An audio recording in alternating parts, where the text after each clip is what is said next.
ರಾಜ್ಯ ಸರ್ಕಾರದಲ್ಲಿ ನಾಯಕತ್ವ ಬದಲಾವಣೆಯ ಕಿಚ್ಚು ಬಹಳ ಜೋರಾಗಿದೆ. ಸಿಎಂ ಬದಲಾವಣೆ ಹೈಕಮಾಂಡ್ ನಿರ್ಧಾರಕ್ಕೆ ಬಿಟ್ಟಿದ್ದು ಅಂತ ಹೇಳಿ ಬೆಂಗಳೂರಲ್ಲಿ ಕುರ್ಚಿ ರಾಜಕೀಯದ ಬಗ್ಗೆ ಸುರ್ಜೇವಾಲಾ ಸ್ಪಷ್ಟನೆ ಕೊಟ್ಟಿದ್ದಾರೆ. ಕಳೆದ ವಾರ ಅವರ ಸ್ಟೇಟ್ಮೆಂಟ್ ಅನ್ನು ಕೂಡ ನಿಮಗೆ ತೋರಿಸ್ತೀವಿ. ಕಳೆದ ವಾರ ಯಾವುದೇ ಕಾರಣಕ್ಕೂ ಸಿಎಂ ಬದಲಾವಣೆ ಇಲ್ಲ ಅಂತ ಸುರ್ಜೇವಾಲಾ ಅವರು ಹೇಳ್ತಾ ಇದ್ರು. ಆದ್ರೆ ಇದೀಗ ಹೋಗಿ ಬಂದು 3-4 ದಿನಗಳ ಅಷ್ಟೇ ಆಗಿದೆ ಅವರಲ್ಲಿ ಹೋಗಿ, ಇದೀಗ ವಾಪಸ್ ಬಂದಿದ್ದಾರೆ. ಈಗ ಶಾಸಕರುಗಳ ಸಭೆಯನ್ನ ಮಾಡ್ತಾ ಇದ್ದಾರೆ. ಆದ್ರೆ ಈಗ ಅವರ ಹೇಳಿಕೆಯನ್ನ ನೀವು ಗಮನಿಸಬೇಕು. ಸಿಎಂ ಬದಲಾವಣೆ ಹೈಕಮಾಂಡ್ಗೆ ಬಿಟ್ಟಿದ್ದು ಅನ್ನುವ ಹೇಳಿಕೆಯನ್ನ ಕೊಟ್ಟಿದ್ದಾರೆ. ಹಾಗಾಗಿ ಅವರ ಹೇಳಿಕೆ ಇದೆಯಲ್ಲ, ಇದುವೇ ಇದೀಗ ಸಾಕಷ್ಟು ಕುತೂಹಲಕ್ಕೆ ಕಾರಣ ಆಗಿದೆ. ಕುತೂಹಲವನ್ನ ಹೆಚ್ಚಿಸಿದೆ ರಾಜ್ಯ ಉಸ್ತುವಾರಿ ನಾಯಕರ ಈ ಹೇಳಿಕೆ. ಸಿಎಂ ಡಿಸಿಎಂ ದೆಹಲಿಗೆ ಹೋಗಿದ್ದು ಅದು ಅವರ ಡ್ಯೂಟಿ. ರಾಜ್ಯಕ್ಕೆ ಆಗಿರುವ ತಾರತಮ್ಯ ಬಗ್ಗೆ ಕೇಂದ್ರದ ಗಮನ ಸೆಳೀತಾರೆ ಅಂತ ಹೇಳಿ ಬೆಂಗಳೂರಲ್ಲಿ ಶಾಸಕರ ಸಭೆ ಬಳಿಕ ಸುರ್ಜೇವಾಲಾ ಅವರು ಹೇಳಿಕೆಯನ್ನ ಕೊಟ್ಟಿದ್ದಾರೆ. ಯಾವುದು ಕೂಡ ಒಂದು ಚೂರು ಕಿಡಿ ಇಲ್ಲದಿದ್ರೆ ಬೆಂಕಿ ಆಗತ್ತಾ ಅನ್ನುವಂತಹ ಪ್ರಶ್ನೆ ಕೂಡ ಇಲ್ಲಿ ಇದೆ. ಅದೇ ರೀತಿಯಾಗಿ ಹೊಗೆ ಆಡ್ತಾ ಇದೆ. ಈಗಾಗಲೇ ಸೆಪ್ಟೆಂಬರ್ ಕ್ರಾಂತಿಯ ವಿಚಾರ, ಸ್ಥಾನಮಾನದ ವಿಚಾರ, ಸಿಎಂ ಬದಲಾವಣೆಯ ವಿಚಾರ ಇಷ್ಟು ದೊಡ್ಡ ಮಟ್ಟದಲ್ಲಿ ಕಾಂಗ್ರೆಸ್ನಲ್ಲಿ ಒಂದಷ್ಟು ಕೋಲಾಹಲಕ್ಕೂ ಕೂಡ ಕಾರಣ ಆಗಿದೆ. ಇವೆಲ್ಲದರ ಮಧ್ಯೆ ಸುರ್ಜೇವಾಲಾ ಅವರ ಈ ಹೇಳಿಕೆ ಇದೆಯಲ್ಲ, ಇದು ಇನ್ನಷ್ಟು ಅನುಮಾನಕ್ಕೆ ಕಾರಣ ಆಗಿದೆ. My PCC president has already taken note of the same.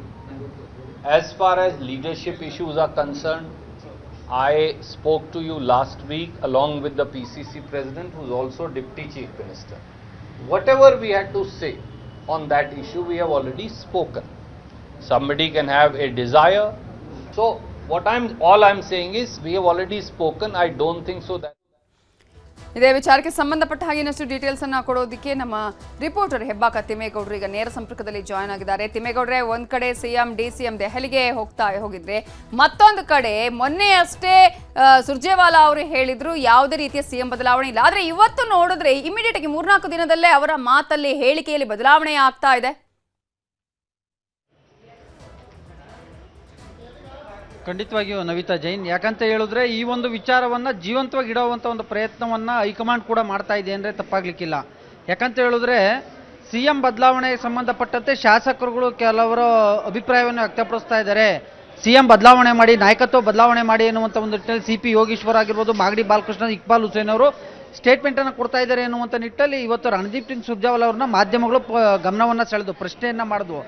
ಆ ಸಂದರ್ಭದಲ್ಲಿ ಅವ್ರು ಎಕ್ಸಾಂಪಲ್ ಕೊಟ್ಟು ಹೇಳಿದ್ರು, ಹೌದು, ಕೆಲವು ಶಾಸಕರುಗಳಿಗೆ ಆಸೆಗಳು ಇರ್ಬೋದು, ನಿಮಗೂ ಕೂಡ ಪತ್ರಕರ್ತರಿಗೆ ಎಡಿಟರ್ ಆಗಬೇಕು, ಸಂಪಾದಕರಾಗಬೇಕು ಅನ್ನುವಂಥ ನಿಟ್ಟಲ್ಲಿ ಆಸೆಗಳು ಇರ್ತಾವಲ್ಲ, ಆದರೆ ಸಂಸ್ಥೆಯ ಮಾಲೀಕರ ಇದನ್ನು ತೀರ್ಮಾನ ಮಾಡಬೇಕಲ್ವಾ ಅನ್ನುವಂಥ ನಿಟ್ಟಲ್ಲಿ ಈ ಮೂಲಕವಾಗಿ ನಾಯಕತ್ವ ಬದಲಾವಣೆ, ಸಿಎಂ ಬದಲಾವಣೆ ಅದು ಹೈಕಮಾಂಡ್ ತೀರ್ಮಾನ ಅನ್ನುವಂಥ ಒಂದು ನಿಟ್ಟಲ್ಲಿ ಸೂಚ್ಯವಾಗಿ ತೀಕ್ಷ್ಣವಾಗಿ ಪ್ರತಿಕ್ರಿಯೆಯನ್ನು ಕೊಟ್ಟಿರ್ತಕ್ಕಂಥದ್ದು.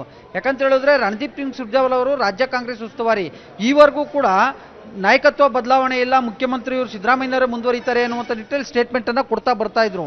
ಈಗ ಒಂದ್ ಕಡೆಯಾಗಿ ಸಿಎಂ ಡಿಸಿಎಂ ಡೆಲ್ಲಿ ಪ್ರಯಾಣ, ಮತ್ತೊಂದು ಕಡೆಯಾಗಿ ಇಲ್ಲಿ ಶಾಸಕರ ಅಭಿಪ್ರಾಯ ಸಂಗ್ರಹ, ಈ ಎಲ್ಲ ಬೆಳವಣಿಗೆಗಳ ನಡುವೆ ಇದೀಗ ಸುರ್ಜೇವಾಲಾ ಅವರು ಕೊಟ್ಟಿರ್ತಕ್ಕಂಥ ಈ ಒಂದು ಹೈಕಮಾಂಡ್ನತ್ತ ಬೊಟ್ಟು ಮಾಡಿ ತೋರಿಸಿರ್ತಕ್ಕಂಥ ಒಂದು ಹೇಳಿಕೆ ಇದೆಯಲ್ಲ, ಅದು ನಿಜಕ್ಕೂ ಕೂಡ ಎಲ್ಲ ಒಂದ್ ಕಡೆಯಾಗಿ ನಾಯಕತ್ವ ಬದಲಾವಣೆ ಆಗುತ್ತಾ, ಮುಖ್ಯಮಂತ್ರಿ ಸಿದ್ದರಾಮಯ್ಯನವರು ಪದತ್ಯಾಗವನ್ನ ಮಾಡ್ತಾರಾ ಅಂತ ನಾನಾ ವ್ಯಾಖ್ಯಾನಗಳು, ಕುತೂಹಲಕ್ಕೆ ಮತ್ತೊಂದು ಕಡೆಗೆ ಚರ್ಚೆ ವಿಶ್ಲೇಷಣೆಗೆ ಇದು ಇವತ್ತಿನ ಒಂದು ಹೇಳಿಕೆ ನಾಂದಿಯಾಡಿರ್ತಕ್ಕಂಥದ್ದು. ನವಿತಾ ಜೈನ್.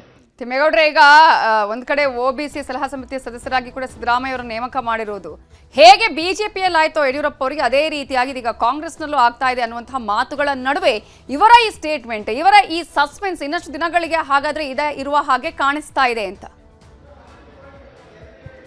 ಖಂಡಿತವಾಗಿಯೂ ಇವತ್ತಿನ ಈ ಒಂದು ರಣದೀಪ್ ಸಿಂಗ್ ಸುರ್ಜೇವಾಲಾ ಅವರವರು ಒಂದ್ ವೇಳೆ ಮುಖ್ಯಮಂತ್ರಿ ಬದಲಾವಣೆ ಆಗದೇ ಇದ್ರೆ ಅಥವಾ ಅಂಥದ್ದೊಂದು ಮಾತುಕತೆ ಇಲ್ಲದೇ ಇದ್ರೆ ಅವ್ರು ಹೇಳ್ಬೋದಾಗಿತ್ತು. ಇವತ್ತು ಕೂಡ ಇಲ್ಲ, ಅಂಥದ್ದೊಂದು ಯಾವುದೇ ರೀತಿಯಾದಂಥ ಪ್ರಶ್ನೆ ಉದ್ಭವ ಇಲ್ಲ, ಮುಖ್ಯಮಂತ್ರಿ ಸಿದ್ದರಾಮಯ್ಯನವರೇ ಮುಂದುವರಿತಾರೆ ಅಂತ ಹೇಳ್ಬೋದಾಯ್ತು. ಈ ಹಿಂದಿನ ಸ್ಟೇಟ್ಮೆಂಟನ್ನು ಮುಂದುವರಿಸಬಹುದಾಯಿತು. ಆದರೆ ಸಿಎಂ ಡಿಸಿಎಂ ನಾಳೆ ಡೆಲ್ಲಿಗೆ ಹೋಗ್ತಾ ಇದ್ದಾರೆ. ಮತ್ತೊಂದು ಕಡೆಯಾಗಿ ಶಾಸಕರ ಅಭಿಪ್ರಾಯ ಸಂಗ್ರಹ, ಯಾಕೆಂದ್ರೆ ಕೇವಲ ಒಂದು ಭಾಗದ ಶಾಸಕರ ಅಭಿಪ್ರಾಯ ಸಂಗ್ರಹ ಮಾಡ್ತಾ ಇಲ್ಲ, ಪ್ರಾಂತ್ಯವಾರು, ಜಿಲ್ಲಾವಾರು ಅಭಿಪ್ರಾಯ ಸಂಗ್ರಹ ಮಾಡ್ತಾ ಇದ್ದಾರೆ. ಈ ಸಂದರ್ಭದಲ್ಲಿ ಕೆಲ ಶಾಸಕರುಗಳು ಕೂಡ ಅಭಿಪ್ರಾಯವನ್ನು ವ್ಯಕ್ತಪಡಿಸ್ತಾರೆ, ನಾಯಕತ್ವ ಬದಲಾವಣೆ ಆಗಬೇಕು, DCM DK ಶಿವಕುಮಾರ್ ಅವರು ಮುಖ್ಯಮಂತ್ರಿ ಆದರೆ ಸಾಕು ಅನ್ನುವಂಥ ನಿಟ್ಟಿನಲ್ಲಿ CP ಯೋಗೀಶ್ವರ್ ಅವರು ಹೇಳಿದ್ದಾರೆ, ಮಾಗಡಿ ಬಾಲಕೃಷ್ಣ ಅವರು ಹೇಳಿದ್ದಾರೆ, ಇಕ್ಬಾಲ್ ಹುಸೇನ್, ಶಿವಗಂಗಾ, ಈ ರೀತಿಯಾದಂಥ ಸಾಲು ಸಾಲು ಶಾಸಕರುಗಳಿಂದ ಹೇಳಿಕೆಗಳು ಹೊರಹೊಮ್ಮುತ್ತಾ ಇರ್ತಕ್ಕಂಥದ್ದು.